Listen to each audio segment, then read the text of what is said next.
Deputy commissioner Korangi Masood Bhutto और chairman Korangi town Naeem Sheikh ने spray मुहिम का बाकायदा इफ्तिताह कर दिया है। चेयरमैन कोरंगी टाउन मोहम्मद नईम शेख ने अपनी मशीनरियों को दुरुस्त करने के बाद बाकायदा दवाई का इस्तेमाल किया और बाकायदा डिप्टी कमिश्नर मसूद भुट्टो ने मशीन में दवाई डाली और यकीनी तौर पर स्प्रे मुहिम का आगाज़ कर दिया गया है।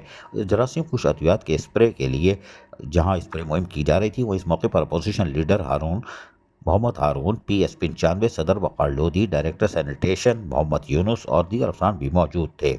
ये मुहिम चिकनगोनिया, डेंगू मच्छरों से मुताल्लिक़ दीगर वबाई अमराज से तेज़ी में इजाफे को मद्देनज़र रखते हुए शुरू की गई है। और चेयरमैन कोरंगी टाउन मोहम्मद नईम शेख का कहना था कि हमने अपनी मशीनों को दुरुस्त हालत में कर लिया है और अपनी ही व्हीकल्स यानी गाड़ियों की मदद से गली महलों, बाज़ारों, कारोबारी इलाकों, मसाजिद, मदारिस और खेल के मैदानों में स्प्रे मुहिम को जारी रखेंगे ताकि अपने एहलियान कोरंगी टाउन के लोगों को वबाई अमराज से महफूज रखा जा सके।